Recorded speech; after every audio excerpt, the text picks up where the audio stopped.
22 décembre 1849. Un homme est debout face à un peloton d'exécution. Il a 28 ans. Il s'appelle Fyodor Dostoïevski. Les soldats lèvent leurs fusils. Il lui reste quelques secondes à vivre. Et là, à l'instant ultime, un cavalier arrive avec une grâce impériale. La peine est commuée. La peine est commuée en travaux forcés en Sibérie. Dostoïevski ne reçoit pas seulement la vie. Il reçoit une obsession qui va hanter toute son œuvre. La liberté. On vous a menti.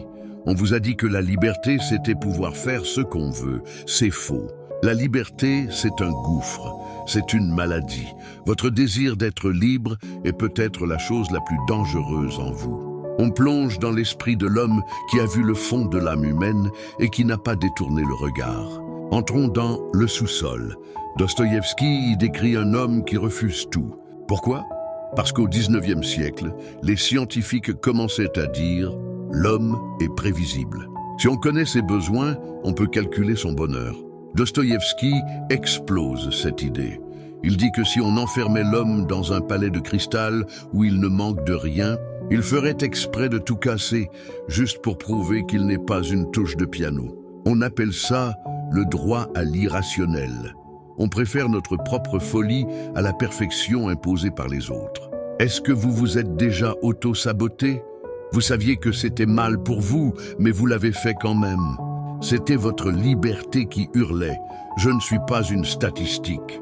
Pour Dostoïevski, la liberté absolue commence par le droit de dire que 2 plus 2, 5. Mais voici le problème. Cette liberté nous terrorise. Dans son chef-d'œuvre, Les Frères Karamazov, il écrit la parabole du grand inquisiteur. Imaginez le Christ qui revient sur terre pendant l'Inquisition, l'Église l'arrête. Pourquoi ?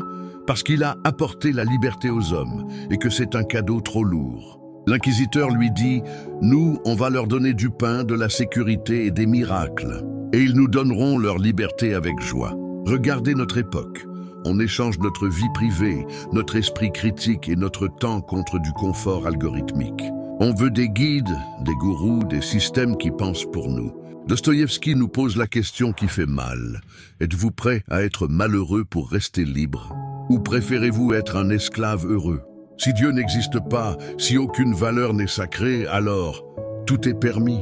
C'est l'expérience de Raskolnikov dans Crime et Châtiment. Il décide de tuer une vieille usurière, une vieille femme inutile, pour prouver qu'il est un surhomme, un Napoléon au-dessus des lois. Il pense que sa liberté absolue lui donne le droit de vie et de mort. Mais voici le génie de Dostoïevski. Le châtiment n'est pas la prison. Le châtiment, c'est que Raskolnikov se rend compte qu'en se coupant de la morale humaine, il s'est coupé de l'humanité entière. La liberté absolue sans amour, c'est l'isolement total. C'est l'enfer. Alors, on fait quoi? On abandonne? Non. Dostoïevski trouve la réponse dans la souffrance et l'amour. Pour lui, la vraie liberté, ce n'est pas de dire « je fais ce que je veux », c'est d'avoir la puissance de dire « je choisis de souffrir pour toi ». C'est ce qu'il appelle l'amour actif. Ce n'est pas un sentiment romantique, c'est un travail difficile. La liberté trouve son but quand elle se transforme en responsabilité. On n'est jamais aussi libre que quand on choisit volontairement de se lier aux autres. C'est le paradoxe ultime.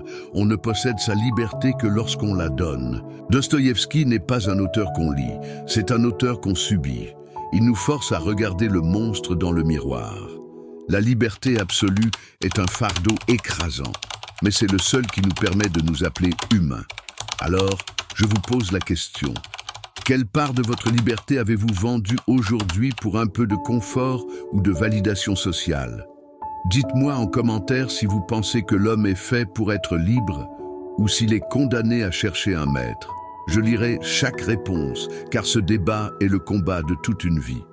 Si cette vidéo vous a aidé à voir plus clair dans l'obscurité, abonnez-vous. On ne fait pas de la philosophie de comptoir ici. On explore ce qui nous rend vivants. Cliquez sur la cloche pour ne pas rater le prochain voyage dans les abysses. Merci d'être resté jusqu'au bout.